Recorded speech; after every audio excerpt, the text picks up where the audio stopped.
Nikos, how you doing? Hey Gavin, I'm good, thanks. How's yourself?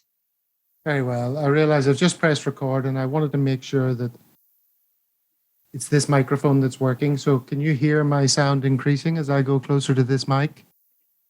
Yes, loud and clear until it clicked. That's good. Just giving the viewer a little insight into, you know, backstage. All right. So let's kick it off, Nikos, with you telling us about the recent event that you were at, the PI event in London. Was that a great It jolly? was a it was like a really good club meeting. I felt like I was just amongst friends, people that I knew face to face, like for the last 1 or 2 years. But it wasn't face to face this time. But a lot of these people I've been kind of interacting a little bit with on the feed.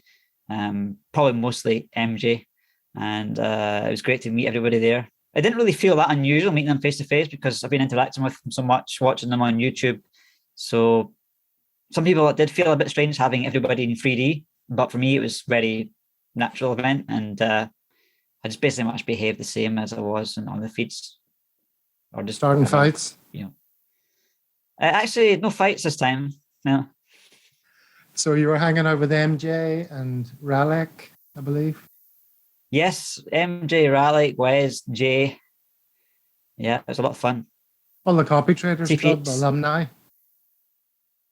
Yes, I think yeah, quite a few people like MJ, Wesley, Nezatron, CPH Equities. I'm not sure if you had him on or not. Oh, stay tuned.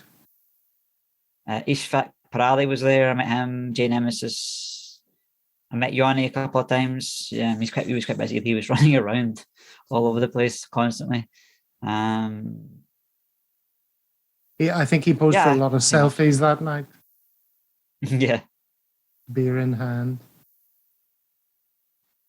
You mentioned something in the Discord group, which was, it's kind of funny seeing everyone in real life. Some people are shorter than you think, or taller than you think, or a bit Yes. wider than you CPH. think. Well, hold on, CPH Equities. don't spoil the fun. Let's play a little game.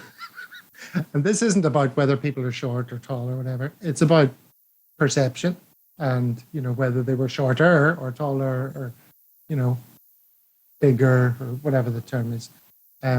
So why don't you name some names and I'll try and guess what your response was. Can we do that? Equities. CPH Equities, I would say, is a smaller person than you thought. He's a towering giant. Is he? Yeah. Oh, well, he's a model, so okay, interesting. How tall is he? I think he's about 6'4". Your sound has changed a bit somehow, for some reason. Oh, don't know. Let's see. Let me check my audio. Oh, now you're back. Whatever you did there. Okay. Give me another name. Well, don't worry one is the people's names that are shorter in real life, because some people might be a bit like Tom Cruise was like that, where they have like. It's just your perception. It's just it's not even about you. I'm not talking about you, Nikos. We're talking about the camera, social media, and reality. That's what we're talking about. So I absolve you of all responsibility, and I'm the one giving the answers. So I could get into trouble. CPH Equities isn't going to be happy with me. Nah, I just can't, because some of the people get picked on already on eToro, and like, if I give them names, I'll just be saying, "Oh, you short person," and all this stuff. Oh, okay. You're no fun. Jordan Boer is a big strapping fella. Yes, he's a giant, gentle giant, smiling giant. Mm-hmm. Did you see some of the photographs I saw? It was like a white male gathering, and there's not as much diversity as you might think from looking at Editor's Choice or anything like that. So many women in attendance. I mean, I saw Nezatron and Heloise and Sharon Connolly in various photographs. Who'd come the furthest, do you think? There was Zek was there from Singapore. fund manager Zach, Yes, and I of didn't actually course get the chance to talk Ishfaq. to him. Yeah, Ishfaq was there, I think, from Mauritius. He came the whole way from Me the from Indian Austria. Ocean, and then this is Ishfaq, comes from Mauritius and goes to the zoo to look at lemurs, which I thought quite amusing. They're not too far away in reality. Yeah, a lot of respect for Ishfaq if he paid just to come here. It's a lot of money. Mm-hmm. And what did you learn from it? Not really that much, to be honest. It was just fun. Well, I'm glad the popular investors are having fun. Good to know. Probably I learned the most from Yeppe's talks about just material that you present and share and how to go about it well, those kind of tactics. He was really, really impressive. He had a suit on. Not that I wore a suit or cared about the suit, but he really came across well. Yeah, he looks the part. He plays the role very well, doesn't he? Okay, so let's move on from that event then. If you're not going to spill any tea, as the Americans say, which you're not. And let's talk about one of the reasons I wanted to do this with you is recently I've been talking to quite a lot of PIs that aren't going for massive returns. They're going for a safe and steady kind of portfolio constructed to withstand the vicissitudes of the market. I had Ben Sparham on recently, I had you on. I'm having the next guy I'm talking to is cut from similar cloth. And I was wondering whether there was much talk maybe at that event or among PIs about whether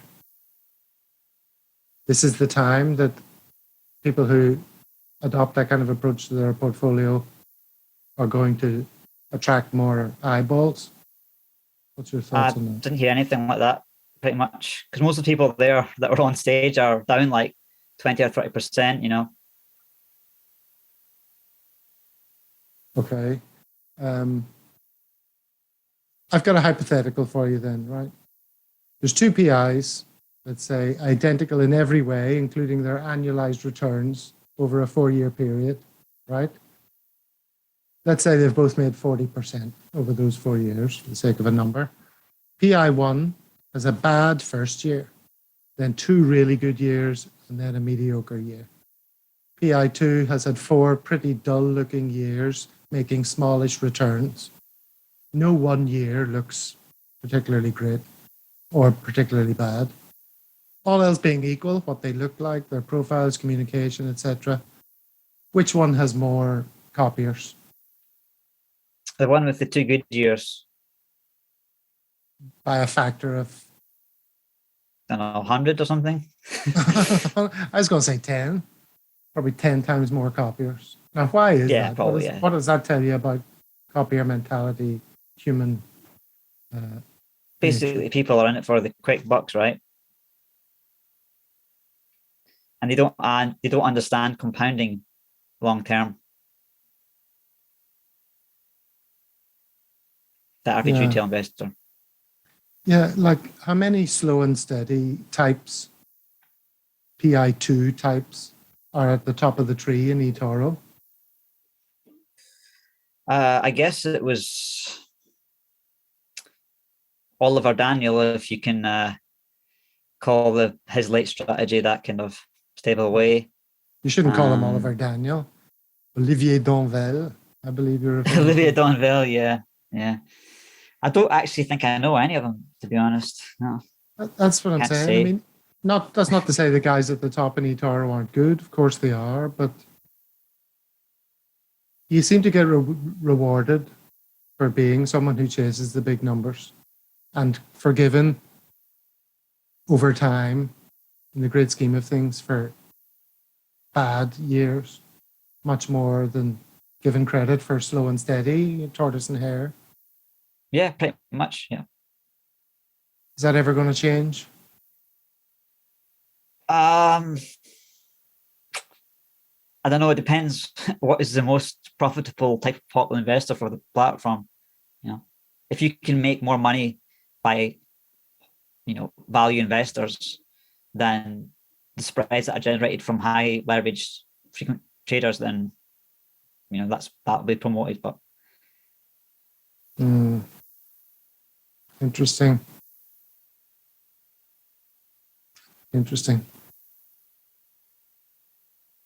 So yeah, I don't think we focused enough when we spoke about your portfolio being constructed that way. You described it as boring. Anyone who wants boring, safe investing without the mad swings. You're not that far down this year, are you? You're 13%. I'm 10% down this year so far. 10%. Which, being 10% down normally doesn't sound too exciting, but in relative terms, that's good going. Yeah, I realised that it has outperformed a lot of the markets so far this year. And I'd like my portfolio to be the most boring portfolio on eToro. Yeah, but so your intention is to continue to stick to your guns and invest that way over the long term? Well, at the moment, it's actually more of a high-risk portfolio because the cash that I had on hand, before we had the start of this really bad year, I was about 24% cash, pretty much. Mm-hmm. And since this week, my cash allocation has dropped to about 7%. But a lot of it has been deployed in what I deem as growth stocks becoming value stocks. So for the next 6 or 8 months, I'm probably quite similar risk profile to a lot of those people on the platform. Interesting. Okay, interesting. So you're dipping your toe a bit more in their world because things are on sale. Yeah, this is what this is cash is for. I don't tend to really keep it like this long term. I want to get back to a more kind of stress-free portfolio, but the moment I'm checking the markets 100 times a day, which is not really ideal. But it's very volatile, so I need to keep an eye on things. Okay. The other thing we didn't really emphasize, which again came up subsequently, was your physics background. I made a big deal chatting to Kieran Neil Wilkinson about his physics background, and I must have sounded impressed with all his academic qualifications and so forth. Tell us a little bit about your physics background. So I did 5-year study at the University of Strathclyde and what's called a Master of Science degree. It's like an enhanced Bachelor of Science degree. The first year was actually applied physics, but I did an elective in biology. So I actually changed the course and went into biophysics. So I have a kind of varied background in physics as well. So biophysics encompasses physics, biology, and computer science. So the trouble with that degree is that basically, after I came out of university, I wasn't really specialized in applied physics in this sense. I had a more kind of rounded science background, which actually helps me now because it's a lot more exposure to various sciences. So I think it helps me form more rounded decisions in terms of anything scientific. All right. Another very interesting thing about you, and something we did speak about last time you were on, is I asked you to tell us something unusual about yourself, and you said, I'm trying to get into the Ukraine when everyone else is leaving. So that's because your in-laws, or that you're married to a Ukrainian, your in-laws are in the Ukraine. Tell us a bit about what has been happening since you've been there. Well, I've just come back from 5 weeks in Ukraine, and basically Ukrainians are hoping that the West doesn't forget about them because you're seeing less and less what's in the news. And also there's a big disappointment amongst people in Ukraine when Western companies and countries promise arms and the Ukrainian army kind of expects them to arrive and they form their tactics around that. And then when the arms don't arrive, they get killed. One of my friends who did my wedding photographs, he was killed recently. He leaves behind his wife and 2 children. I met a lot of refugees from the East that are now living in the West, either staying there or transitioning to Poland, or either coming back, transitioning to Kiev. And basically, it's hard to watch because you see these young women, young children without their husbands, older women basically waiting for food. and then they're looking for clothes. They're just so vulnerable. So it's a hard situation. I'd say a lot of people are depressed and down, especially the young men there, because you're basically living with this weight over your shoulders. When will you be called up for service? So. And what about the charitable acts that are going on? Yeah, so we have a lot of aid that comes in, and through some of our teams that I'm personally involved with. So what we do is we have like donors, and we have this shipments going over from the various countries, and so we also then buy things, food mostly, and then send us pictures of the refugees and getting the clothes and food to the donors as well. So we find that this service also helps the donors because it makes them feel good. Because of a sense, if you're just giving to a big aid organization, you don't really see where that money goes, and there's not really much transparency. So, but the thing is, like, the money's running out, so we can't keep this long term going. So, because if you imagine if somebody gives like 500 or £1,000, then that's like a one time off feel good thing, but it's not really sustainable. So, trying to figure out how to get around that. Well, can you give me a link to add to the description? We don't have anything public because we just don't really want to share exactly what we're doing that way. But if you want to help, they can contact me, and I will put you in touch with the churches that are involved with this directly. Okay. Yeah, as you say, once the news cycle moves on, the mass interest that there was in the whole thing, and everybody changing their social media pictures to blue and yellow, suddenly Johnny Depp's in court and everyone's attention is shifted. Yeah, I mean, even for me, like when I was in Ukraine basically 5 weeks, and then I basically fly over to the Popular Investors Conference. So while I'm in the conference, I'm not really thinking about what's going on in Ukraine. I'm focusing on the conference, and it's very hard to really appreciate the struggle that is there unless you go there. And we do have a few people that are coming from the West to Ukraine, and sometimes it's a bit like when we hear the air raid sirens, I'll basically take them outside. It's always interesting seeing the various people's reactions when they hear the air raid sirens, It's the different sensibilities. Sure. How do we end this on an upswing, positive note? I don't know. I think psychologically, I'm still quite down about a lot of the things that are happening in the world. So, just trying to keep my portfolio stable as well. It's challenging times. Hopefully, I'm glad you enjoyed. I'm glad you enjoyed the PI meetup. Got to spend some time with MJ, and MJ is the PI that you said you know the most. You've communicated the most with, so to meet him in real life. Yeah. Every time we meet up, we sort of kick ourselves a little bit by one of the podcast interviews we did when we were at our peak since last February, a year ago, and we were thinking about going defensive. But yeah, even though I'm only still minus 10% down, I'm still kind of annoyed about myself. So, because I should have seen the inflation issues when we were just printing money for people. I'd say MJ would love to be minus 10% down, and you'd love to have his number of copiers. Yeah, pretty much.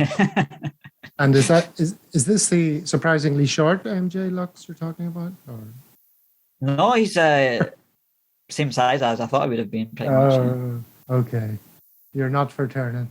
All right, let's leave it there. Jerry, bye. Thanks, Gavin.